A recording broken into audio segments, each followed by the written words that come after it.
पिछले दिनों एक कविता सोशल मीडिया पर खूब चर्चा में रही। ये दलित दस्तक में प्रकाशित भी हुई थी।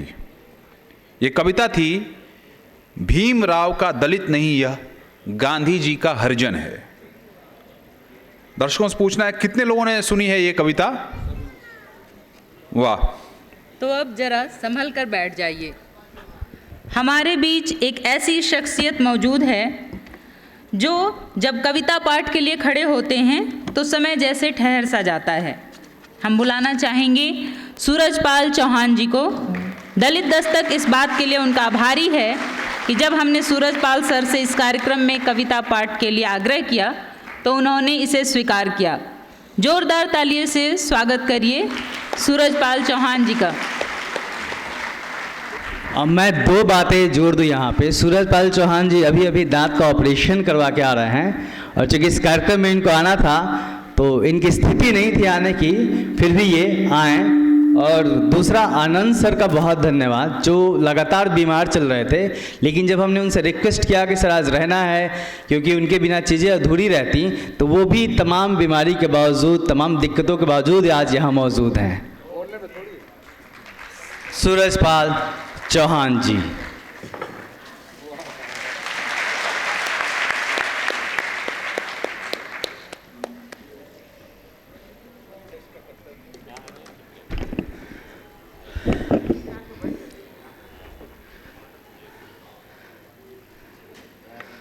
आप सभी को सादर भीम, जय भारत। बड़ी असमंजस की स्थिति में हूं कि अपनी बात कहाँ से शुरू करूं। बहुत अच्छा लग रहा है आप जैसे श्रोताओं को पा करके, और अभी ऑपरेशन करा के सीधा मैक्स से आ रहा हूं मैंने कहा कार्यक्रम में पहुंचूंगा जरूर जहां कविता की बात हो, अपने दलित समाज की बात हो।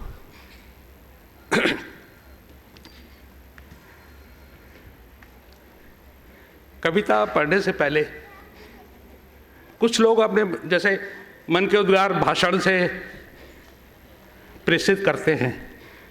बात वही है, मैं कविता से करता हूं।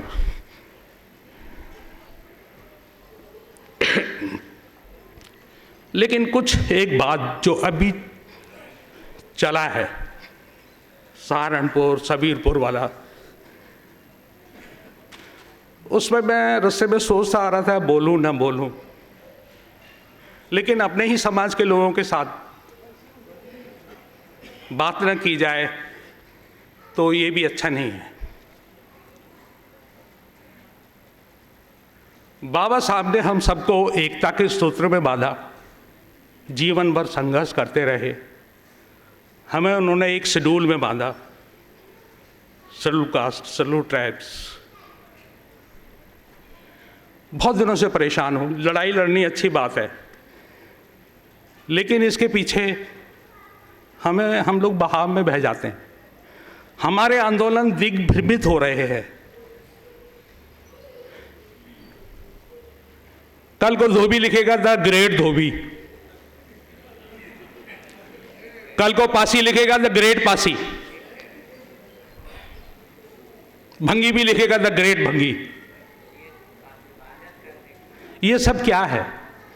द ग्रेट चमार। बाबा साहब ने तो हमें चीजों से दूर रहने की बात कही है, शिक्षित किया है। हाथी नहीं गणेश है, ब्रह्मा विष्णु महेश है। 403 में से 19 सीटें आई हैं। हमें अपने गरिबान में भी सोचना चाहिए कि हम क्या कर रहे हैं। हमें दूसरों की बुराई, हम ब्राह्मणवाद को कोसते रहेंगे कविताओं के माध्यम से या अपने भाषणों में। हम क्या कर रहे हैं? कभी गंभीर होकर सोचा है? मैं सोच रहा था मैं इस बात को कहूं ना कहूं, कई लोगों को बुरा लगेगा, लेकिन ये मेरी बात, हम कहीं बाबा साहब के बताए हुए मार्ग से दिग्भ्रमित होते जा रहे हैं।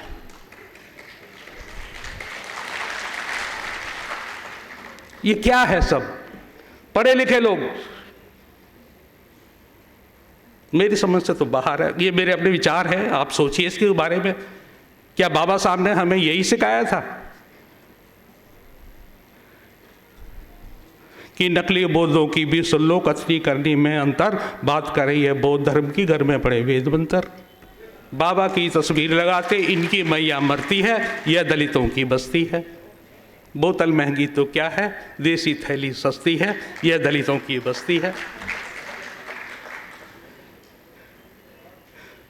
तू चूड़ा और मैं चमारूं, यह खटीक और वो कोली, यही द ग्रेट चमार वाली बात आ गई कि तू चूड़ा और मैं चमारूं, यह खटीक और वह कोली, एक तो कभी हम बन ना पाए, बन गई जगह जगह टोली। पुरखों को जिसने मारा उसी की कैसेट बस्ती है, यह दलितों की बस्ती है। कि ब्रह्मा विष्णु इनके घर में कदम कदम पर जय श्री राम, रथ जगा शेरा वाली का, करते सत्य कथा सत्यनारायण। आप देखिए कि हिंदू धर्म अगर आज जिंदा है ना, वो हमारी वजह से है। अगर आज हम इसको ढूंढना छोड़ दें तो ये एक दिन में नष्ट हो जाएगा। लेकिन यात्राओं पे जाने वाले सबसे ज्यादा दलित हैं। पैसा जेब में नहीं होता तो कर्जा लेके जाते हैं कि हर महीने वृंदावन दौड़े माता वैष्णो 6-6 बार, गुड़गांव की जात लगा तो सोमनाथ को अब तैयार, बेटी इसकी 4 साल से 10वीं में ही पढ़ती है, यह दलितों की बस्ती है।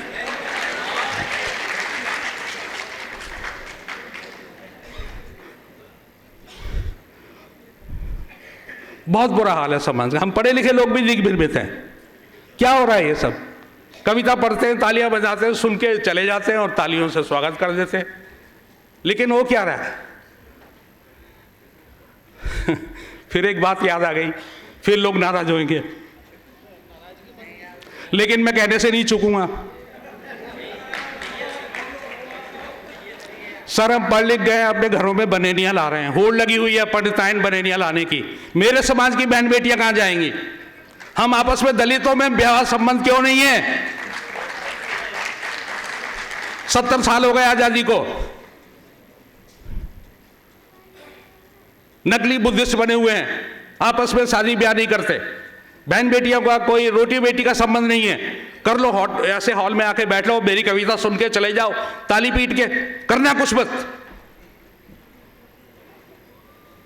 क्यों भाई, खटीकनी से या भंगन से या चमारी से हम आपस में रिश्ते क्यों नहीं करते। हम ब्राह्मणियां लाने की होड़ में क्यों लगे हुए हैं।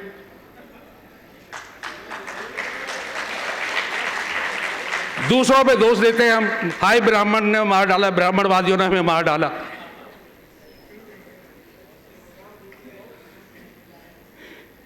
कि डोरी लाल इसी बस्ती का, नाम था उसका डोरी लाल, वो पढ़ लिख करके डी लाल लिखने लगा।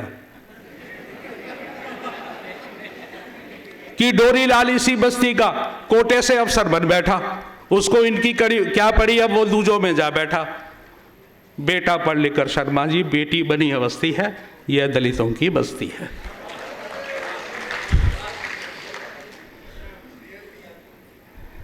कि मैं भी लिखना सीख गया हूं गीत कहानी और कविता, मैं भी लिखना सीख गया हूं गीत कहानी और कविता।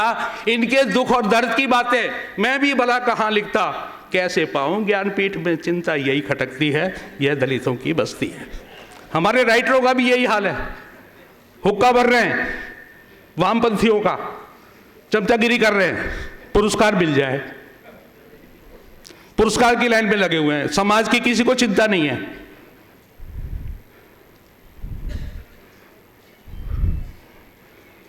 कि बेटा है बजरंगी बल में, बाप बना भगवाधारी, भैया हिंदू परिषद में है, बीजेपी में महतारी।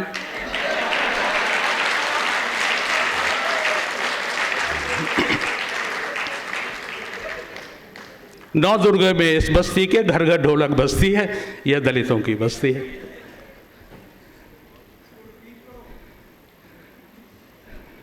मैं तो पता नहीं कितने साल से रिपीट कर रहा हूं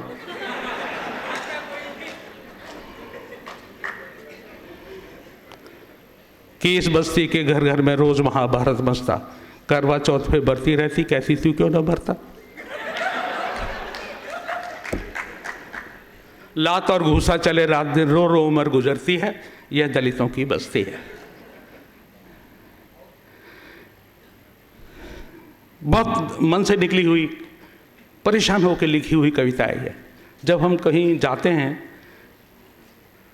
त्रिलोकपुर या खिचड़ीपुर की बात है, मैं एक अपने लोगों में ऐसे ही बाबा साहब की शिक्षाओं के प्रचार प्रसार की बात कर रहा था।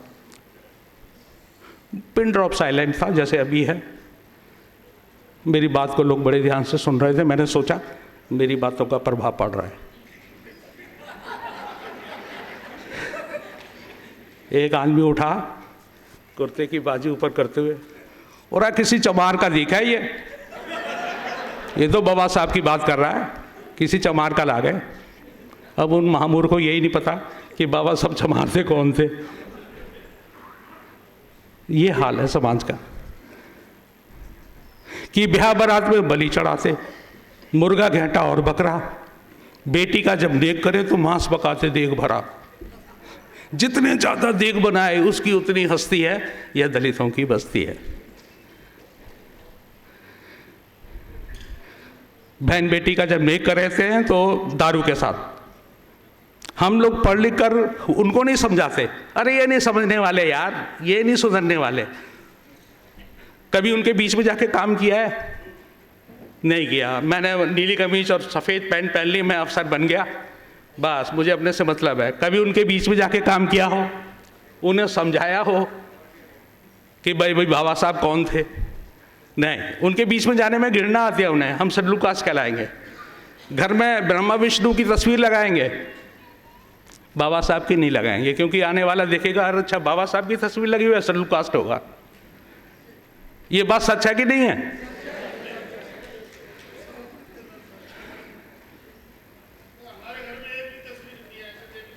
आप जैसे कितने हैं, बहुत अच्छी बात है।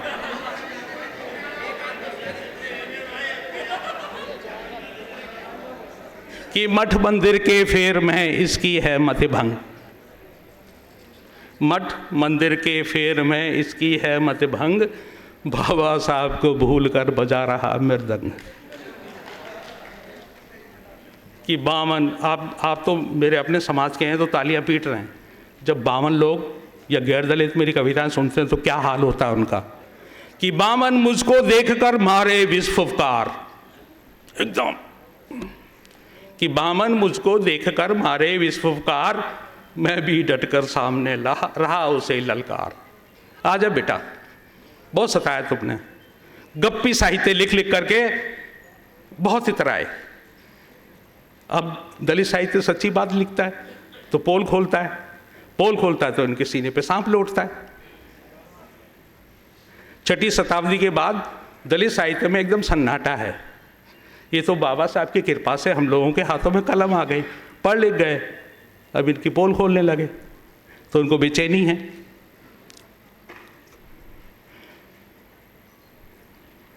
ऐसी बात भी नहीं है, मैं आपको निराश नहीं कर रहा हूं। हम लोग बहुत वीर पुरुष हैं, कर्मठ हैं। हमारे समाज में कबीर साहब हुए हैं, रविदास हुए हैं। पता नहीं कितने वर्ष पहले वो समता की बात कर गए, ऐसा चाहूँ राज में, जिसको ये आज बोल रहे हैं। हमारे पुरखे तो पता नहीं कितने 400-500 साल पहले, 600 साल पहले ये बात बोल गए कि इस देश के आला उदल हम, आज़ादी के तीर चलाए बनकर बिरसा मुंडा हम एकलव्य की संतानें, लक्ष्य भेदना हम जाने, बबरीक धुरंधर के आगे दुश्मन रहा छोड़ भागे, हम मान सम्मान के सर रक्षक, हम वीर देश के हैं रक्षक।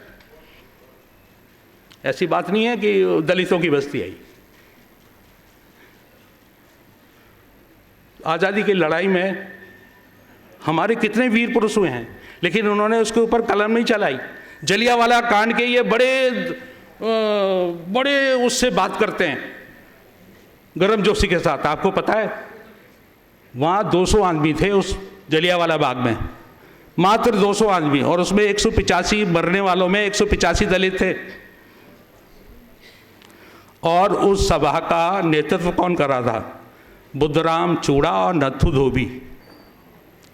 लेकिन इतिहास में उसका नाम नहीं है कहीं भी। क्यों कहेंगे ये, क्यों करेंगे ये? इनके हाथ में कलम थी। आपने मेरी बात को बड़े ध्यान से सुना, बड़े मनोयोग से सुना। मैं आप सबका आभारी हूँ। बात तो बहुत लंबी करना चाहता था, बहुत सारी कविताएं लेके आया जेब में रख करके, लेकिन मतलब की कविता मैंने सुना दी आपको।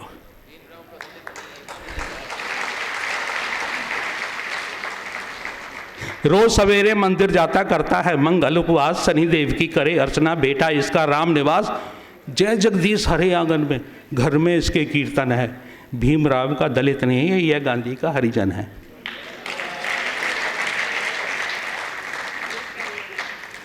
कि लंबा मीटर तिलक बाहर पर हो तेरे की, इतना बड़ा तिलक लगाते हैं पंडित भी शर्मा जाता है इनके आगे। कि लंबा मीटर तिलक भाल पर, सुतली डोर गले डाले, हाथ कलावा बांधा फिरता, मटरू का पोता काले। इसके आगे शर्माता पंडित रामचरण है। भीमराव का दलित नहीं है, यह गांधी का हरिजन है। इसको तो कुछ पता नहीं है स्कूल कॉलेज क्या होता, देसी थैली डाल हलक में दिन भर गफलत में रहता। बच्चे इसके अनपढ़ रह गए, ज्ञान का खाली बर्तन है। भीमराव का दलित नहीं है, यह गांधी का हरिजन है। जो गांधी का हरिजन बना हुआ है उसकी हालत आज भी वही है कि अम्मा इसकी अमरनाथ में मर गई पत्थर के नीचे। बर्फ में दबकर बाप मरा है मानसरोवर के पीछे। विष्णु देवी भैया खोया, आया इस पर दुर्जन है। भीमराव का दलित नहीं है, गांधी जी का हरिजन है। सच कि सच्ची बात बताता है इसको, उसी को आंख दिखाता है। भगवा रंग में सराबोरी है, गीत राम के गाता है। कोई समझाओ ना इसको, पागल है ये। दुनिया भगवान को मानते हैं, भगवान को गाली देता है। क्या करें। आपका बहुत बहुत आभार, बड़े मनोयोग से सुना। जय भीम, जय भारत।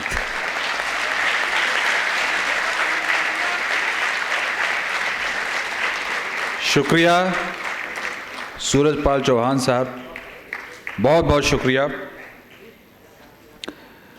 आगे बढ़ते हुए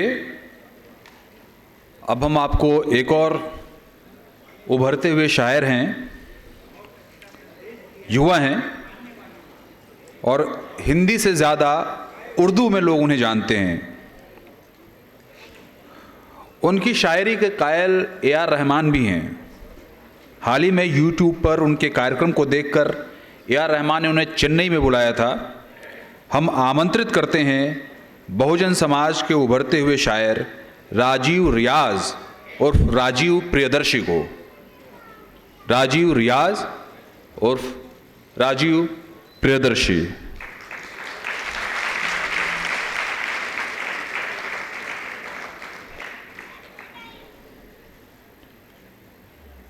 राजीव रियाज उर्फ राजीव प्रियदर्शी।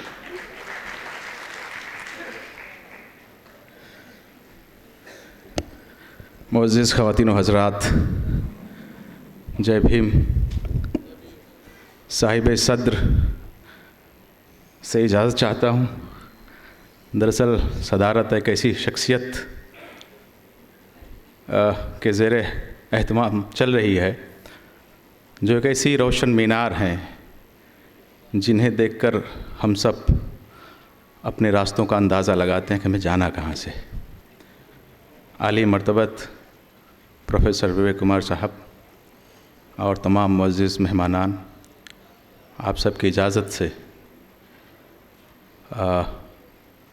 दो चार बातें भी कहना चाहता हूँ कि ये 5 का शुमारा इंसानी ज़िंदगी में बड़ी अहमियत रखता है। जब मैं 5वीं दर्जा में था तो हमारे मौलवी साहब एक किताब पढ़ रहे थे उर्दू में, तो मैंने कहा हज़रत क्या पढ़ रहे हैं?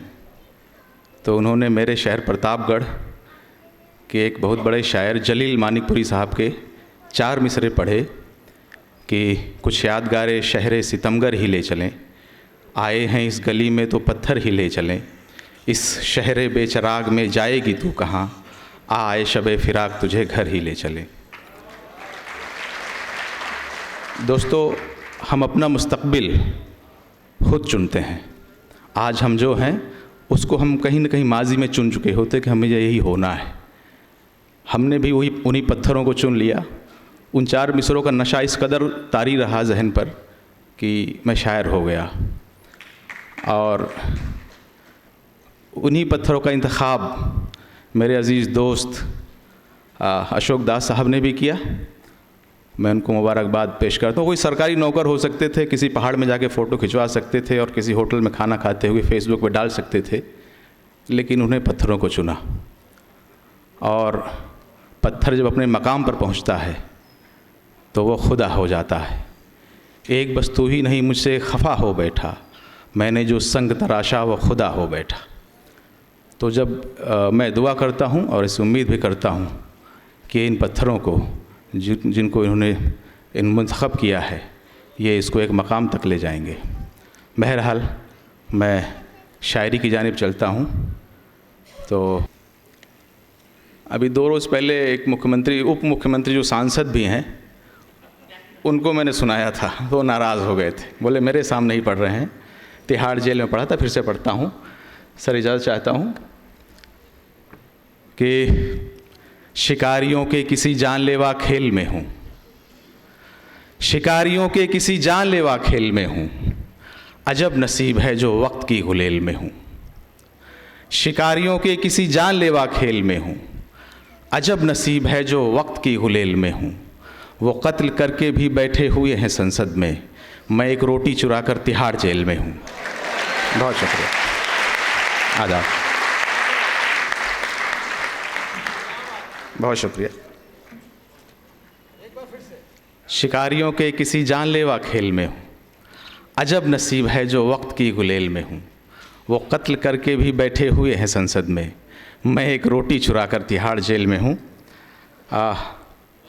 चंद शेर और पढ़ने की इजाज़त चाहता हूँ कि इत्तेफाक भी अक्सर हमारे सर आए, ये इत्तेफाक भी अक्सर हमारे सर आए, शजर जो राह में आए वो बेसमर आए। शजर माने पेड़ होता है, समर माने फल होता है। ये इत्तेफाक भी अक्सर हमारे सर आए, शजर जो राह में आए वो बेसमर आए। हसद से घूरती अपनों की बस निगाहें थीं, हसद से घूरती अपनों की बस निगाहें थीं, इसीलिए तो बुलंदी से हम उतर आए।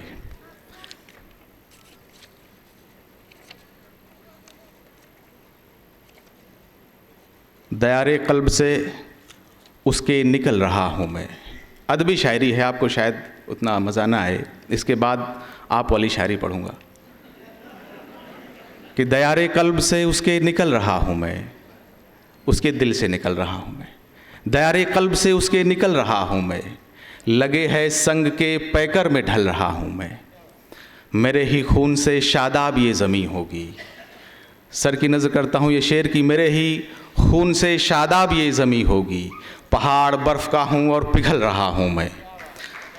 मेरे ही खून से शादाब ये ज़मीं होगी। पहाड़ बर्फ़ का हूँ और पिघल रहा हूँ मैं। निकल ही आऊँगा एक रोज़ शम्स की मानिंद। ये अपनी सियासी रहनुमा की नज़र करता हूँ कि निकल ही आऊँगा एक रोज़ शम्स, शम्स माने सूरज होता है, फ़ारसी में शम्स कहते हैं सूरज को। निकल ही आऊँगा एक रोज़ शम्स की मानिंद, समझ रहा है ज़माना कि ढल रहा हूँ मैं। आप लोग समझ नहीं पाए निकल ही आऊँगा एक रोज़ शम्स की मानिंद, समझ रहा है ज़माना कि ढल रहा हूँ मैं। सूरज ढलता भी है और फिर से निकलता है, इसका ये था। बहरहाल कांशीराम जी पे एक नज़्म, जी आपके मतलब पे आ गया हज़रत। दरअसल सर का ही हुक्म था कि हमारी कौम में अदब का ज़ौक़ नहीं है, साहित्य का ज़ौक़ नहीं है, तो उसमें कुछ इजाफ़ा किया जाए। तो ये जानबूझकर हमने ये कोशिश की, आप लोग थोड़ा, बहुत शुक्रिया आप सब। एक मतले से आगाज़ करता हूँ कि जो बदनुमा है नज़र में कहीं हसीन ना हो, जो बदनुमा है नज़र में कहीं हसीन ना हो, हमें करीब से देखे जो दूरबीन ना हो। दूरबीन का मतलब होता है जिसकी नज़र दूर तक है। दूरबीन वो आँख में लगाने वाले को भी कहते हैं, लेकिन दूरबीन जो दूर तक देख सकता है। जो बदनुमा है नज़र में कहीं हसीन ना हो, हमें करीब से देखे जो दूरबीन ना हो। अछूत होता है इंसान आपके जैसा, ज़रा सा देख लो छूकर अगर यकीन ना हो। आदाब, बहुत शुक्रिया। जो बदनुमा है नज़र में कहीं हसीन ना हो, हमें करीब से देखे जो दूरबीन ना हो। अछूत होता है इंसान आपके जैसा, ज़रा सा देख लो छूकर अगर यकीन ना हो। तुम अपनी ज़ात को ऊंचा करार देते हो, तुम अपनी ज़ात को ऊंचा करार देते हो, खुदा की कारीगरी को नकार देते हो। तुम अपनी ज़ात को ऊंचा करार देते हो, खुदा की कारीगरी को नकार देते हो। कभी बुतों को झुकाते हो सर अक़ीदत में, कभी बुतों को झुकाते हो सर अक़ीदत में, और आदमी का कभी सर उतार देते हो। बहुत शुक्रिया। तुम अपनी ज़ात को ऊंचा करार देते हो, खुदा की कारीगरी को नकार देते हो। कभी बुतों को झुकाते हो सर अक़ीदत में, और आदमी का कभी सर उतार देते हो। कांशीराम साहब पे आता हूँ। एक बहुत हल्की फुल्की गज़ल, मुसलसल गज़ल इसको कहा जाता है। जब एक मौजू पर कहा जाता है तो उसको मुसलसल गज़ल कहा जाता है। 2-3 शेर उसके पढ़ने की इजाज़त चाहता हूँ। कि तेरे मुस्तक़बिल न बदलेंगे कभी पूजा भजन, आपके मतलब कि तेरे मुस्तक़बिल न बदलेंगे कभी पूजा भजन, देख ले कुछ और दिन तू पूज के राम और लखन। तेरे मुस्तक़बिल न बदलेंगे कभी पूजा भजन, देख ले कुछ और दिन तू पूज कर राम और लखन। अब बिना तालीम के मिलता नहीं कोई मकाम, अब बिना तालीम के मिलता नहीं कोई मकाम, चाहे जितना नष्ट कर दो तेल घी करके हवन। अब बिना तालीम के मिलता नहीं कोई मकाम, अब बिना तालीम के मिलता नहीं कोई मकाम, चाहे जितना नष्ट कर दो तेल घी करके हवन। और हिंदुओं के बीच में तो नीच ही कहलाओगे, हिंदुओं के बीच में तो नीच ही कहलाओगे, चाहे जितना ज़ोर से गाते रहो शूद्रों भजन। हिंदुओं के बीच में तो नीच ही कहलाओगे, चाहे जितना ज़ोर से गाते रहो शूद्रों भजन। बरहमन बन जाओगे तुम तो जनेऊ डालकर, बरहमन बन जाओगे। दरअसल ब्राह्मण को जब उर्दू ने इख्तियार किया, उर्दू 18 भाषाओं की मुरक्कब ज़बान है, तमाम ज़बानों की मीठे अल्फाज उठाकर उर्दू बनी है, तो ब्राह्मण को ब्राह्मण के रूप में इख्तियार किया है, उस शक्ल में इख्तियार किया है, तो उसमें ब्राह्मण ही बांधते हैं उर्दू वाले। हम ये सब नहीं। चलिए अगली गज़ल पे आते हैं। हम लगता है गलत दिशा में जा रहे थे। चलिए बहरहाल, मुरझाए चेहरों के भीतर इज़्तिराब एक जारी है। मुझे बड़ी अजीज़ है ये गज़ल। मुरझाए चेहरों के भीतर इज़्तिराब एक जारी है, खाक हुए अरमानों में भी ज़िंदा एक चिंगारी है। मुरझाए चेहरों के भीतर इज़्तिराब एक जारी है, खाक हुए अरमानों में भी ज़िंदा एक चिंगारी है। तू है तो हम भी ज़िंदा हैं, तुझसे है हर सांस मेरी, तेरे बदले हम मर जाएं, तुझ में जान हमारी है। बहुत शुक्रिया। तू है तो हम भी ज़िंदा हैं, तुझसे है हर सांस मेरी, तेरे बदले हम मर जाएं, तुझ में जान हमारी है। एक दलित की हालत समझें ऐसे हैं दिलदार कहाँ। हज़रत यहाँ तशरीफ़ फरमा है और मलेश जी, मैं इनकी नज़र करता हूँ। एक दलित की हालत समझें ऐसे हैं दिलदार कहाँ, किससे दिल का हाल बताएं दुश्मन दुनिया सारी है। एक दलित की हालत समझें ऐसे हैं दिलदार कहाँ, किससे दिल का हाल बताएं दुश्मन दुनिया सारी है। ज़ात के दम पर हाकिम बन लो जब तक है बहुजन सोया। हाकिम मतलब शासक। ज़ात के दम पर हाकिम बन लो जब तक है बहुजन सोया, जाग गया तो बच न सकोगे ये तलवार दुधारी है। बहुत शुक्रिया। ज़ात के दम पर बन लो हाकिम जब तक है बहुजन सोया, जाग गया तो बच न सकोगे ये तलवार दुधारी है। जो नीचा है, अब अपनी कौम को आईना दिखा रहा हूँ कि जो नीचा है उसने नीचा अपने से एक ढूंढ लिया। जो नीचा है उसने नीचा अपने से एक ढूंढ लिया, थोड़ी कम या थोड़ी ज़्यादा सब में ये बीमारी है। आपको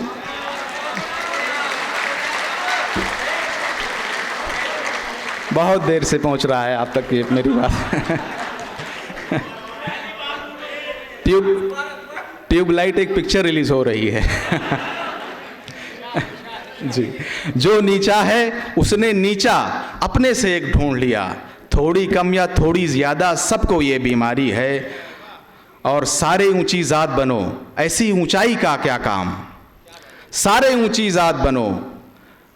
मैं जानता हूँ, जब मैं बहुत पहले भी मैं स्कूल में गया तो नाम लिखाया गया राजीव, तो पिताजी ने राजीव लिखवाया नाम, तो मास्टर साहब ने अपने आप नाम के आगे कोरी लिख दिया। शायद वो तरस खा गए कि चमार है तो इसके आगे कोरी लिख दिया जाए तो थोड़ा बेहतर हो जाएगा। और देखते देखते कोरी एक बिरादरी बन गई। हमसे पहले से सिलसिला जारी था, बहुत कोरी। आज एक राष्ट्रपति डिक्लेयर हुए तो उनको कह रहा है ये कोली हैं। दैनिक जागरण लिख रहा है कि ये कोली है जो दलितों में लानत है ऐसे पत्रकारों पर जो इस तरह की बातें अफवाह फैला रहे हैं और कौम को बांटने का काम करते हैं। दैनिक जागरण ने लिखा कि दलितों में इसकी तादाद 3-3.5% ऐसे कुछ है, बाकायदा उसमें ये लिखा। मेरे चाचा वगैरह आज भी कोरी लिखते हैं। समाज हमारा जो है कोरी से गौतम पे आ गया है, कुछ लोग छूट गए हैं। बहरहाल जो नीचा है उसने नीचा अपने से एक ढूंढ लिया। थोड़ी कम या थोड़ी ज़्यादा सबको ये बीमारी है और सारे ऊंची ज़ात बनो, ऐसी ऊंचाई का क्या काम, जो सबसे नीची रह जाए समझो कौम हमारी है। बहुत शुक्रिया। सारे ऊंची ज़ात बनो, ऐसी ऊंचाई का क्या काम, जो सबसे नीची रह जाए समझो कौम हमारी है। और मैं अपने हीरो के नाम एक गज़ल पढ़ के अपनी जगह लूँगा। दोस्तों, आपने मुझे बहुत बर्दाश्त किया। जब वो इंतकाल हुआ था उनका, उसी दौरान ये गज़ल हुई थी कि ये कांशी राम गए आप क्या ज़माने से, कांशी राम गए आप क्या ज़माने से, तमाम लोग रह गए हुकूक पाने से। नहीं समझ पाए? जो हक होता है, हक माने अधिकार, और उसका फुल फॉर्म क्या कहते हैं, बहुवचन होता है हुकूक। कांशी राम गए आप क्या ज़माने से, तमाम लोग रह गए हुकूक पाने से, हज़ारों साल ज़माना न भूल पाएगा, हज़ारों साल ज़माना न भूल पाएगा, तो मिट न पाएगा इस कौम के फसाने से। बहुत शुक्रिया, आदाब। कांशी राम गए आप क्या ज़माने से, ज़माना तमाम लोग रह गए हुकूक पाने से, हज़ारों साल ज़माना न भूल पाएगा, तो मिट न पाएगा इस कौम के फसाने से। हर एक सिमत यहाँ तिरगी सी फैली है, अंधेरा, हर एक सिमत यहाँ तिरगी सी फैली है, ये कौन शख्स है जो उठ गया ज़माने से। हर एक सिमत यहाँ तिरगी सी फैली है, ये कौन शख्स है जो उठ गया ज़माने से। वो एक मशाल जो तूने जला के छोड़ी है, वो एक मशाल जो तूने जला के छोड़ी है, न बुझ सकेगी वो तूफ़ान के बुझाने से। बहुत शुक्रिया, आप तक पहुंच गई। वो एक मशाल जो तुमने जला के छोड़ी है, न बुझ सकेगी ये तूफ़ान के बुझाने से। तमाम उम्र निगहबान आप थे जिनके, निगहबान मतलब उनकी क्या कहते हैं, नज़र रखने वाले, जो हिफाजत करने के लिए, पहरेदार। तमाम उम्र निगहबान आप थे जिनके, बचेंगे लोग वो कैसे फरेब खाने से। तमाम उम्र निगहबान आप थे जिनके, बचेंगे लोग वो कैसे फरेब खाने से। दोस्तों, सिर्फ इस प्रोग्राम में शामिल होने के लिए मैं प्रतापगढ़ से आया हूँ। मैं प्रतापगढ़ में था और बहुत शुक्रिया आपका। और कोई रिजर्वेशन नहीं है, मुझे जाना है बराह रास्त यहाँ से स्टेशन। और प्रतापगढ़ के एक बहुत बड़े शायर थे कैसरुल जाफरी। मैं चाहता हूँ प्रतापगढ़ मेरे शहर को भी फ़रोग़ मिले।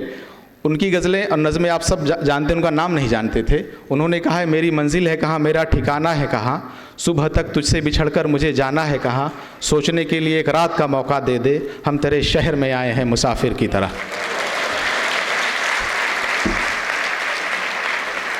उन्हीं का एक मतलब और एक शेर पढ़ के इजाज़त चाहता हूँ। मेरे बुज़ुर्ग शायर, एक बार उनसे मुलाकात हुई, उन्होंने बोला तुम शायरी का मुस्तकबिल हो। बम्बई में मुलाकात हुई थी। उन्होंने कहा है कि कुछ यादगारे शहर सितमगर ही ले चलें। नहीं, ये तो जलील मानीपुरी साहब का है। चलिए, बहरहाल ज़हन से निकल गया। खुदा हाफिज़, जय भीम।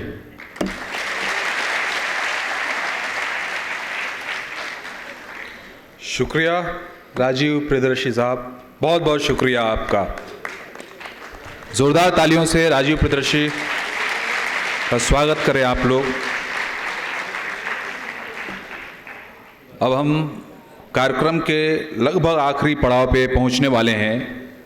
अध्यक्षीय भाषण हो उसके पहले हमारे वो तमाम लोग, लेखक, कवि, हमारे वितरक, उन सब का स्वागत, उन सब की बात यहाँ तक पहुँचाने के लिए हम बुलाना चाहते हैं अशोक दास जी को। अशोक दास जी। यहाँ जो हमारे चीफ गेस्ट हैं, इसके अलावा भी बहुत सारे लोग हैं जो देश के तमाम हिस्सों से आए हुए हैं। सबको यहाँ बुला के बात कर पाना तो मुश्किल है, लेकिन हम खुद उनके पास आएंगे। हम अपने कुछ वेल विशर, जो हमारे लेखक हैं, पाठक हैं और जो भी गणमान्य व्यक्ति हैं, मैं खुद उनके पास आऊँगा और हमारी ये कोशिश है कि वो अपनी बात रखें 2-2 मिनट में, क्योंकि आप सबको पता है कि सबको यहाँ से आके बोलिए संभव नहीं है। तो अगर किसी जगह से 10 लोग 5 लोग आए हैं तो उसमें से एक आदमी अपनी बात रख सकता है। गौतम जी, आप तैयार रहें, कैमरे की आईडी लगा लें, माइक की आईडी, फिर हम लोग मूव करेंगे। उसको खोल दीजिए कैमरे को और रनिंग में ले आइए, ठीक है। ये मैं भी अब ये सब शब्द सीख रहा हूँ कैमरा का कि कैसे बोलते हैं। लिखने की आदत थी, अब सीखा है पिछले 10-15 दिनों में मैंने। कौशल पवार जी शुरू करते हैं, अभी तक कोई बोल नहीं पाया है महिला, मैं माफ़ी चाहूँगा। आप 2 मिनट में भी बात रखिए। जो भी आपने 5 साल में दलित दस्तक देखा है, जिस तरीके से भी आप खुद जुड़ी हुई हैं बतौर लेखक लगातार, और जो संचालक है वो ये बताना भूल गए कि जो भी लेखक 5 सालों में जुड़े हुए हैं, हम को भी सम्मानित करने जा रहे हैं। कोई हिलेगा नहीं सीट से, है ना। तमाम लोग हैं यहाँ पे, नाम लेना मुमकिन नहीं है। तो ये तमाम कार्यक्रम है अभी। दलित दस्तक को बहुत बहुत बधाई 5 साल के पूरा होने के उपलक्ष्य में। मैं सब साथियों को बता दूं कि दलित दस्तक के संपादक मंडल में कुछ दिन मैं भी रही थी। उसके बाद अशोक जी को लगा कि मैंने कुछ लिखा नहीं, मुझे छोड़ दिया। जो काम करेगा, लेकिन मैं सैल्यूट करती हूँ कि उन्होंने बहुत अच्छे से ये मतलब जिसने काम किया लेखन के क्षेत्र में उनको आगे रखा। मुझे बिल्कुल भी जरा से भी बुरा नहीं लगा था कि मुझे संपादक मंडल से हटा दिया गया, क्योंकि मैं बहुत व्यस्त थी। असल में बेबी हुआ था, बेटी बहुत छोटी थी, और फिर साथ में आप लोगों को पता है कि छोटा मोटा सामाजिक काम चलता रहता है। खैर, बहरहाल दलित दस्तक को बहुत बहुत बहुत बधाई। और जो ऐतिहासिक जो लेखन के क्षेत्र में जो दलित दस्तक ने मुकाम हासिल किया है, वो वाकई हमारे दलित समाज के लिए, और ख़ासकर दलितों में भी जो स्त्रीवादी, जो दलित स्त्रियों की जो बात दलित दस्तक उठाता आया है, आगे भी मैं उम्मीद करती हूँ कि वेब पोर्टल के माध्यम से भी दलित महिलाओं को भी उसमें उतना ही स्पेस मिलेगा। बहुत बहुत बहुत बधाई, मैं आपको सैल्यूट करती हूँ। जी शुक्रिया। 2 साल आपने नहीं लिखा था तब हमने हटाया था। अर्कित देव सर प्लीज। ये जो शख्स हैं ये मेरे बड़े भाई भी हैं। बहुत सी चीजें बता नहीं सकते हैं। दलित दस्तक को बहुत बहुत बधाई 5 साल पूरे होने के लिए, और यहाँ आके बहुत अच्छा लगा। और मेरी अभिलाषा है और यह है कि और ये कारोबार आगे बढ़े, और जो लोग पीछे इस दलित दस्तक की सफलता के पीछे, बहुत सारे लोग वो पीछे हैं जो यहाँ नहीं आ पाए हैं, तो मेरा अनुरोध है साहब से कि उनको भी जोड़ें। अगर किसी कारण वो पीछे रह गए हैं, चाहे उसमें हमारा मनभेद हो, मतभेद हो, उनको दूर करके आपस में उनको सबको एक मंच पे लाया जाए, तो यही एक मूल मंत्र होगा आगे और बढ़ने का। मेरी बहुत बहुत बधाई दलित दस्तक को, सभी को। यहाँ अब एक सीनियर लेखक के पास चलते हैं। सुबह मैंने इनसे हाथ मिलाया तो कहा कि राष्ट्रपति से भी यही हाथ मिलाया था क्या आपने? जय प्रकाश। अभी इनको राष्ट्रपति जी ने अवार्ड दिया है इनके शानदार लेखन के लिए। एक बार सबको ताली बजा के सबका स्वागत करिए सर। मैं दलित दस्तक के प्रारंभ से और उससे भी पहले दलितमत.com जब शुरू किया अशोक दास ने, तब से मैं अशोक दास से, उनके काम से, दलित मत से और दलित दस्तक से मैं न केवल परिचित रहा बल्कि जुड़ा भी रहा। और जब जब अशोक मुझसे कहते रहे कि मेरी भी अपनी व्यस्तताएं होती हैं, तो ज़रूरी ये संभव नहीं हो पाता कि हर मैगजीन के लिए, अंक के लिए हम लिख पाएँ, लेकिन कई बार जब कोई कहता है तो वो मेरे लिए एक आदेश जैसा हो जाता है, मेरी नैतिक जिम्मेदारी बन जाती है। जब जब अशोक ने मुझसे कहा कुछ भी लिखने के लिए, कोई विषय दिया, मैंने ज़रूर लिखा। और मैं तब से इस यात्रा में अपने आप को एक सहभागी के रूप में देखता हूँ। तो मुझे इस पर एक गर्व होता है कि मैं इस अभियान का एक हिस्सा हूं और मुझे उम्मीद है कि ये कारवां हम सबका सामूहिक है। बेशक अशोक दास एक संपादक के रूप में हैं या एक दूसरे विवेक जी हैं, श्री कृष्ण जी हैं या और दूसरे लोग हैं, लेकिन हम सब लोग किसी न किसी रूप में इसका हिस्सा हैं, जुड़े रहेंगे। हमारी सबकी अपनी अपनी भूमिकाएं हैं और हम आगे इसको बढ़ाने में अपना पूरा योगदान देंगे। कम से कम मैं अपनी ओर से पूरा योगदान जो एक लेखक के रूप में दूंगा। हमारे साथ विक्रम सर हैं, मैं परिचय बता दूं, सर रिलेशन रहे हैं, लगातार जुड़े रहे हैं। Thank you Ashok. दलित दस्तक के 5 साल पूरे होने के लिए हार्दिक बधाई और नए वेब चैनल के लिए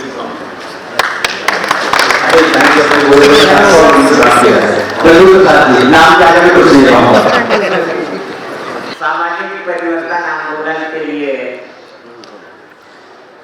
तोड़े गए लोगों को जोड़ना बहुत जरूरी है और दलित दस्तक ने 5 साल लगातार तोड़े गए लोगों को जोड़ने का काम अर्थात बहुजन समाज बनाने का काम निरंतर किया है।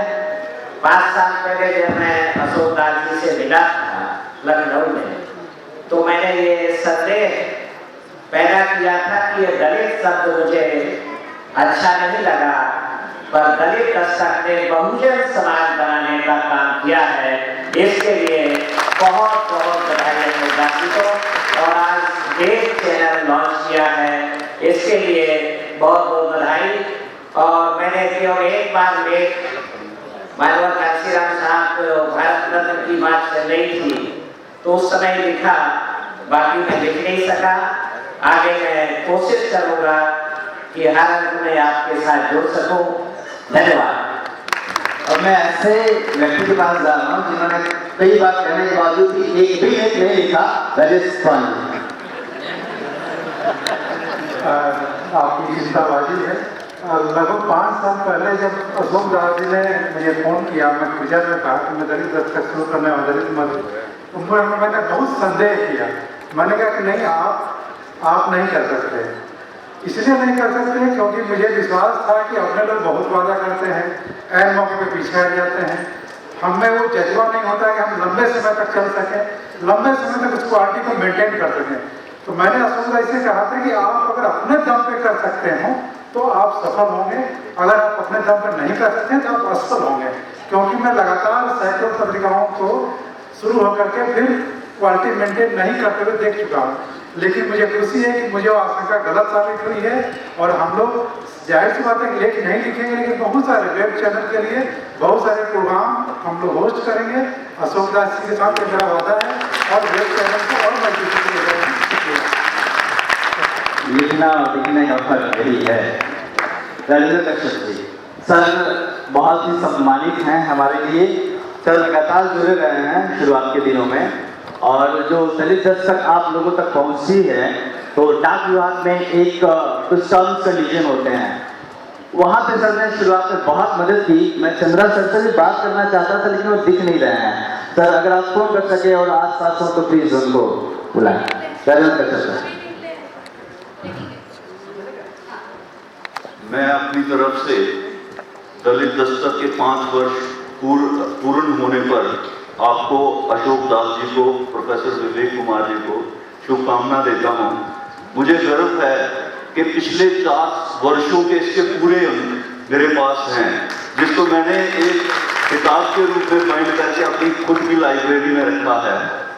और मैं एक ये आखिरी बात कह के अपना बात को समाप्त करूंगा कि जब नव सृजन होता है, एक माता या एक बेटी जब हॉस्पिटल में एक नवजात शिशु के जन्म की प्रक्रिया में शामिल होती हैं, तो जो मिडवाइफ या नर्स होती है वो कहती है कि सांस लो और प्रयास करो, सांस लो प्रयास करो। तो ये वो जो नव सृजन की प्रक्रिया है, ये बिल्कुल वैसी ही है कि हमको सबको मिलके सांस लेना है, ताकि जो आने वाली हमारी जो नई नस्ल है उसके लिए ये देश जो हमारे पुरखों की धरोहर है, जिसको हमने प्रबुद्ध भारत बनाना है, उस प्रक्रिया की तरफ हम तेजी से आगे बढ़े। उसमें ये जो दलित दस्तक है ये एक मील का पत्थर है, और ये जो वेब चैनल है और एक ऐसा चैनल, टीवी चैनल जिसको हम कामना करते हैं आने वाले फ्यूचर में, आने वाले भविष्य में लॉन्च करने की, वो सारे उस संदर्भ में मील के पत्थर साबित होंगे। हमारी जो भी सपोर्ट और हमारा जो भी साथ आप चाहेंगे या नहीं चाहेंगे तब भी आपके साथ रहेगा। हम आपको शुभकामना कहते हैं इस मौके पर। धन्यवाद। जय हिंद। हम जरूर चाहेंगे और जबरदस्ती चाहेंगे। मैं तो इस बात जानती करूँगा, मेरे बड़े भाई हैं, पापा के बाद उन्हें इन्हीं को देखा है और माना है, तो कह नहीं पाऊंगा। हाथ में कैमरा है, कुछ क्या है? ये मेरे छोटे भाई हैं, और मैं बहुत भावना में होती कोई सर नहीं है।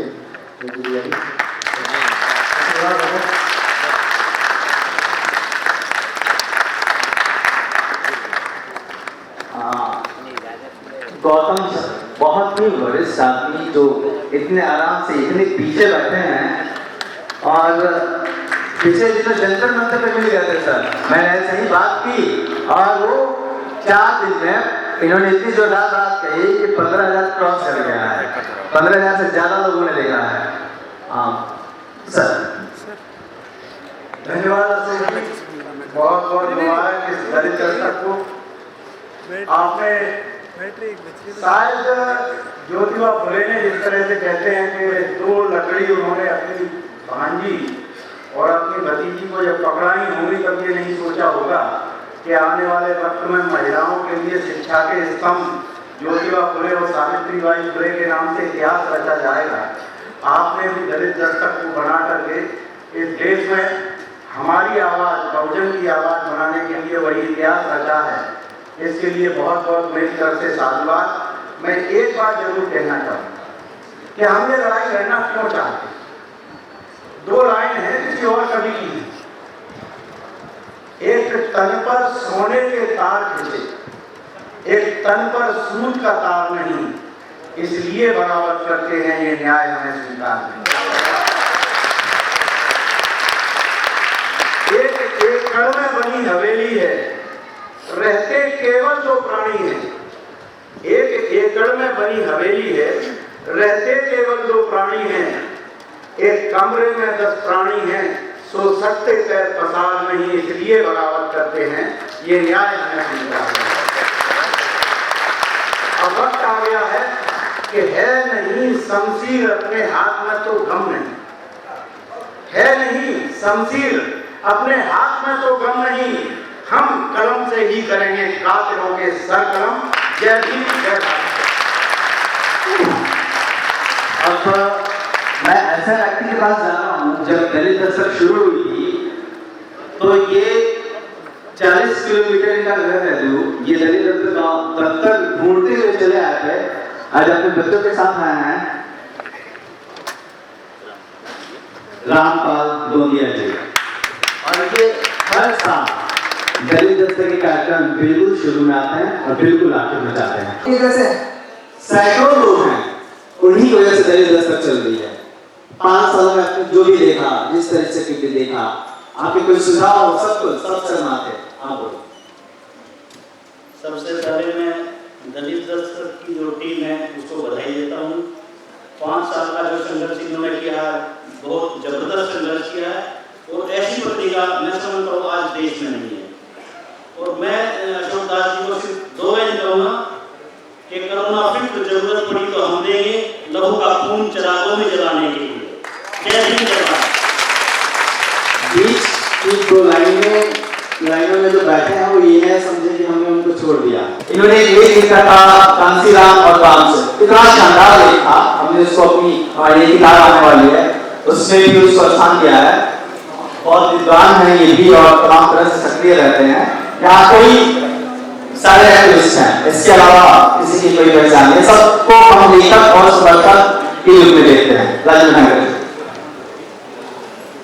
मैं सबसे पहले मुझ स्वरासी परसोत्तम शांति सुबोध जी, आदरणीय डॉक्टर विवेक कुमार जी, कवि आनंद सेक्टर जी, आदरणीय गुरुदेव जी को मैं सम्मान करता हूँ। समाज के सभी जिम्मेदार और जागरूक लोगों, दलित दस्तक मैगजीन जैसा कि सभी लोगों ने उसकी भविष्यवाणी की है, मैं भी अपनी आकांक्षा, अपनी मनोदशा व्यक्त करता हूं। ये मील का पत्थर साबित होगी, लेकिन इसी के साथ मैं इस कार्यक्रम में मौजूद सभी लोगों से एक अपील करता हूं, और उस अपील में अशोक दास जी जो संपादक है दलित दस्तक से, वो उसके चीफ होंगे। अपील ये है कि ये दलित दस्तक अगले कुछ वर्षों में अगर इसके पूरक के रूप में, इसको आगे बढ़ाने के रूप में अगर एक मैगजीन, एक पोर्टल बहुजन शब्द से जुड़ के भी आ जाए, तो हमारे जो ओबीसी के भाई हैं, हमारे जो माइनॉरिटी के भाई हैं, उन लोगों को भी, क्योंकि बिहार में मैं रहा तो बिहार में कई सारे ओबीसी के भाई और माइनॉरिटी के भाई हमसे ये बोले कि साहब आपकी मैगजीन तो लोग बताते हैं कि उसमें बहुत अच्छा लिखते हैं, विवेक सर बहुत अच्छा लिखते हैं, आपका भी आर्टिकल आता है, आनंद सेक्टर सर बहुत अच्छा लिखते हैं, लेकिन हम उसको, चूंकि हम दलित नहीं हैं, इसलिए हमारी एक पहले से भावना बनी रहती है कि ये दलित दस्तक है, तो हम उसको जब किसी काउंटर पर देखते हैं तो वही छोड़ देते हैं। तो अगर ये दलित दस्तक का एक पूरक मैगजीन समानांतर एक भाई एक और बहुजन दस्तक आ जाए और बहुजन नाम से पोर्टल आ जाए, तो मैं समझता हूँ हमारे बहुजन आंदोलन में ये बहुत बड़ा काम होगा। और इसमें आपका लिए 5वां वर्ष, इसकी वर्षी के रूप में, 5वीं वर्ष के रूप में आप लोग मना रहे हैं, तो ये अगला जब कोई वर्षी आप मनाएं तो उसमें ऐसा हो, तो मैं समझता हूँ कि मानवकांक्षी साहब, बाबा साहेब डॉक्टर अम्बेडकर, ज्योतिबा फूले, साहू जी महाराज, भगवान तथागत गौतम बुद्ध, तमाम संत लोगों महापुरुषों की विचारधारा ये अब। और एक बात में आदरणीय उन्मेष जी ने एक बात कही है कि ये मौलंगर हाल तमाम राजनीतिक पार्टियां इसे भरने के लिए किराए का आदमी लेकर के आती है। आज के दौर में जब कहीं आंदोलन में कुछ गैप दिख रहा है, लेकिन ये आपका दलित दस्तक की 5वीं वर्षी में ये जो असेंबली हुई है, ये जो लोग आए हैं, ये कोई किराए के लोग नहीं आए हैं, ये लोग बहुत आग्रह करने को नहीं आए हैं, ये लोग कोई आंदोलन लेकर के आए हैं। तो मैं बहुत सारी बधाई देता हूँ दलित दस्तक को और सभी समाज के साथियों को। जय हिंद, जय भारत। आपका सुझाव करना थे और इसीलिए हम लोगों से बात कर रहे हैं ताकि मैच जो है, और आप लोग साथ दीजिए, हम 1 महीने के भीतर उस चीज को करके दिखाएंगे जो आपने कहा, क्योंकि मैं सिर्फ काम कर सकता हूँ और मैं 1 में 10 मैगजीन हम लोग काम कर सकते हैं, कुछ लिमिटेशंस होते हैं। आप लोग बिल्कुल साथ आइए, सपोर्ट करिए, हम 1 महीने में उस चीज को करके दिखाएंगे। एक ऐसा शख्स जब दलित दस्तक को शुरू होना था, कई सारी फॉर्मेलिटीज होती है, आप लोग बोर नहीं हो रहे हैं कार्यक्रम में, कई सारी फॉर्मेलिटीज होती है, आरएनआई से कई चीजें करनी होती हैं।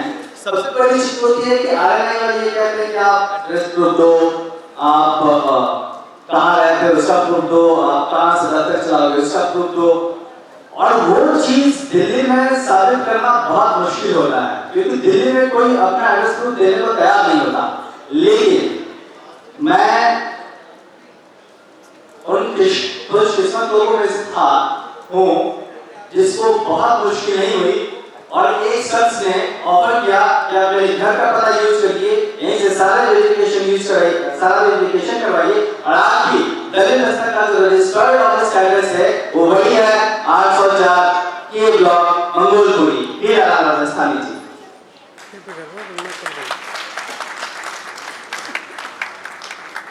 अशोक जी बहुत बहुत धन्यवाद आपका। और जब कोई काम काबिल हाथों में आता है तो हम जैसे लाखों खड़े होते हैं। बहुत बहुत शुक्रिया। क्या आप उम्मीद कर सकते हैं कि 70 साल की उम्र में कोई आदमी साइकिल पे दलित दस्तक को रख के और लोगों तक पहुंचाता होगा?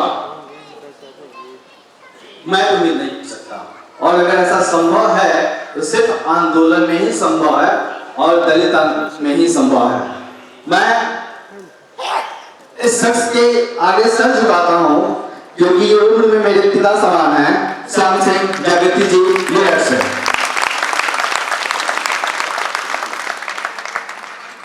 सर्वप्रथम मेरा सभी इस पंडाल में उपस्थित उपासकों को जय भीम नमो बुद्धाय। और सबसे पहले करुणा के सागर तथागत भगवान बुद्ध वकील बाबा साहब भीमराव अम्बेडकर जी को नमन करते हुए और मंच पे आसीन आज के इस समारोह की अध्यक्षता कर रहे प्रोफेसर विवेक कुमार जी, मुख्य अतिथि आनंद कृष्णा जी और ओमरलेल जी और हमारी सम्यक प्रकाशन के संस्थापक यूथ फॉर बुद्धिस्ट इंडिया के संरक्षक श्रद्धेय शांति स्वरूप बौद्ध जी और मेरे सभी साथियों, आज इस 5 साल होने पर दलित दस्तक को मैं उसके लिए शुभकामनाएं देता हूं और आगे भी कामना करता हूं कि जो वेब चैनल हुआ है ये दिन रात तरक्की करे। उम्मीद करता हूं कि आप लोग सभी इस कार्य में, इस मुकाम में सभी साथ देंगे। और एक बात अवश्य कहना चाहूंगा कि बाबा साहब ने जब संविधान लिखा था, संविधान को लिखने के बाद एक बात कही थी कि ये संविधान मैंने लिखा है, अगर इसको लागू करने वाले, चलाने वाले अगर सही है तो ये संविधान सही है, वरना ये संविधान हार है। साथियों, मैं आप लोगों से दलित दस्तक के बारे में जितने भी हमारे लेखकगण और उसके कर्मचारीगण, संस्थापक, संपादक मंडल और सभी वितरक वगैरह, उन लोगों से यही रिक्वेस्ट करूंगा, अगर आप सच्ची निष्ठावान होकर ईमानदारी के साथ आप अपने अंदर ये ना सोचें कि भाई मैं तो बड़ी पोस्ट पर रिटायर हुआ या मैं इतने घर का घराने का माला लड़का हूं, तो मैं ये कहूंगा अगर दलित दस्तक आप सच्चे मन से इसके लिए काम करना चाहते हैं तो वितरक बने। ये ना सोचें कि साहब मेरी 70 साल की उम्र है या 80 साल की है या मैं लड़का हूँ या जवान हूँ या बूढ़ा हूँ। मैं अशोक दास जी को और संपादक मंडल सभी को ये विश्वास दिलाता हूँ कि मैं 70 साल की उम्र मेरी जरूर हो गई है, लेकिन मैं दलित दस्तक के लिए घर घर साइकिल पर दलित दस्तक को बांट करूंगा जब तक मेरा ये जीवन है। तो मैं इसे मानता हूँ कि ये बाबा साहब ने बताए हुए मार्ग पे चल रहे हैं अशोक दास जी और हमारे संपादक मंडल। ये उन्हीं का, ये बाबा साहब का ही कारवां है, ये दलित दस्तक एक जन आंदोलन है। साथियों, इसी के साथ मैं इसलिए कहना चाहता हूँ, कबीर कुर्बान के जैसे में आप अमूल्य देखने वालों, कौन सा छप्पर आपका है, पीछे पीछे तेज हवा है, आगे नसीब आपका है, उसकी हत्या पर चुप बैठे हो। मेरा नंबर अब आया है और मेरी हत्या पर चुप बैठोगे, कल का नंबर आपका। शुक्रिया श्याम सिंह जी। और आप लोगों की यही कुर्बानी हमें हर मुश्किल से लड़ने का सहारा देती है। और मैंने जिस मैं 70 साल वाले उम्र में गया हूँ, उसी उम्र के कुछ लोगों को एक ही पास बुला लिया है ताकि समय कम लगे। रूपराम बागी जी जो कुछ दिन पहले नाराज हो गए थे, हरिदास जी, रामावत जी, जो मैंने उनके बारे में कहा वही मैं तीनों के बारे में भी कहना चाहता हूँ। हम तीनों के सामने सर झुकाना चाहता हूँ बारी बारी से अपनी प्रतिक्रिया। हेलो, मैं बहुत कम समय लूंगा। नहीं, कम समय लूंगा। नहीं, पहले तो मुझे नतमस्तक मंच में बैठने वालों के लिए और दलित दस्तक के लिए बहुत नतमस्तक, और आपके लिए पूरी जिंदगी साथ रहेंगे। दलित दस्तक परिवार को 5 साल पूरे होने पर सभी को बहुत बहुत शुभकामनाएं, मंगल कामनाएं। मेरे लिए यह बेहद ही भावनात्मक पल है, क्योंकि मैंने मैगजीन को देखा है तब से बिल्कुल जैसे शैशव अवस्था में रही हो पत्रिका। जब मैंने पहली बार पत्रिका को पढ़ा था तो बिल्कुल ऐसा एहसास था जैसा कि मैंने पहली सांस में मैगज़ीन देखी और उसके बाद में पढ़ना शुरू किया तो ऐसा लगे कि जैसे मैं दूसरी सांस तब ली जब मैगज़ीन ख़त्म हुई, जब मैगज़ीन मैंने पूरी की। ऐसा मुझे इतना अद्भुत, इतना सकारात्मक महसूस हुआ कि मैं उसके बाद से तुरंत जैसे कि महसूस होता है कि एक आंदोलन के रूप में इस पत्रिका को आगे बढ़ाना है, आगे लेके जाना है। उसके बाद मैं लगातार जुड़ गया। फिर अपने ज़िले सुल्तानपुर में लोगों से मिला मैगज़ीन को लेकर के, सभी इसकी सकारात्मकता से बहुत प्रभावित हुए। उसके बाद आज के समय में मेरे पिताजी इस मैगज़ीन को लगातार डिस्ट्रीब्यूट कर रहे हैं और लगभग 500-600 मैगज़ीन लगातार सुल्तानपुर में निकल रही है। ये एक संघर्ष और भावना सभी से भरा हुआ एक सफ़र रहा है और आज इसके 5 साल पूरे होने पर मैं अपनी कविता के माध्यम से इस पूरे टीम को, उस पूरी टीम का, पूरे दलित दस्तक परिवार का इस्तकबाल करता हूँ। संघर्षों से पार की दस्तक, सामाजिक सरोकार की दस्तक, ऊंचा रखे बहुजन मस्तक, सम्यक पथ है दलित दस्तक। उत्पीड़ित के गुहार की दस्तक, वंचित के श्रृंगार की दस्तक, पहुंच रही है हर बहुजन तक, क्रांति सूर्य है दलित दस्तक। बुद्ध के शब्द सील में सधकर, बाबा साहेब के ज्ञान ओज से, समस्त नायकों को नतमस्तक, बढ़ती रहेगी दलित दस्तक। सभी को एक बार फिर से मंगल कामनाएं। पूरा दलित दस्तक परिवार यूं ही संघर्षरत तरीके से लगातार आगे बढ़ता रहेगा, ऐसा विश्वास है। जय भीम, जय भारत।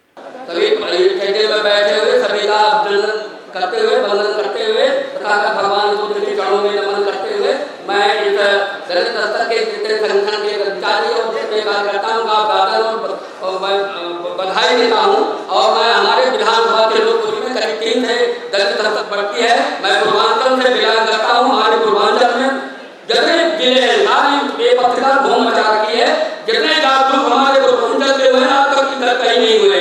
इसके लिए मैं बहुत बहुत बधाई देता हूँ। अब उस शख्स के पास जो हर महीने 250 मैगज़ीन लोगों के बीच में पहुंचाते हैं, हरिदास जी।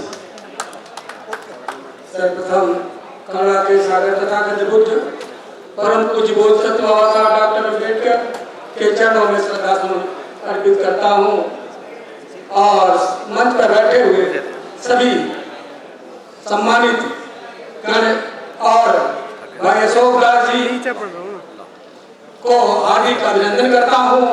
और मैं इस पत्रिका में जो देखा है, जो समझा है, इसलिए कि मैं पहले बहुजन संगठन का पेपर दिया करता था, लेकिन उसके बाद जो पत्रिका आई है, इस पत्रिका में जो आता है वो हर जगह नहीं मिलता, हर पत्रिकाओं में नहीं मिलता। इसलिए आप सभी भाइयों से अनुरोध है और बहनों से भी अनुरोध है कि इस पत्रिका को अपने घर में रखें और पढ़ें जरूर। अगर पढ़ेंगे तभी जानेंगे, नहीं तो नहीं पढ़ेंगे तो जानेंगे नहीं। इसलिए सभी भाइयों का अभिनंदन करते हुए जय भीम, जय Bharat. No political talk, no Vidhan Sabha, no Lok Sabha, no नेता। प्लीज, हम लोग दलित दस्तक के कार्यक्रम में हैं। सुशील जी जो ना होते तो मैगजीन की लॉन्चिंग इतनी आसान नहीं होती। सिर्फ इतना ही। मेरे आंखों के सामने एक चलचित्र सा चल रहा है। हम लोग पहला अंक बना रहे हैं, मैं ऐसा देख रहा हूँ। और आज 5 साल पूरा हो गया। ये किसी बड़े सपने के सच होने के बराबर है। मैं सिर्फ अपनी शुभकामना, अपनी बधाई देना चाहता हूँ और अशोक के लगन को सलाम करना चाहता हूँ। मैं वो दिन भी देखना चाहता हूँ जब सच में एक चैनल के रूप में दलित दस्तक हमारे सामने होगा। बहुत बहुत शुभकामनाएं। आप लोग इतना बोलेंगे तो ज्यादा लोगों से मैं बात कर पाऊंगा। परिहार जी, डिप्टी डायरेक्टर, अभी इन्होंने रिटायरमेंट ले लिया है। वीआरएस ले लिया ना आपने? वीआरएस ले लिया और पूरी जिंदगी धम्म के लिए समर्पित, बाबा साहब के मिशन के लिए समर्पित। परिहार जी 400-500 मैगजीन जयपुर में मैगजीन को जो फैलाया वो परिहार जी हैं।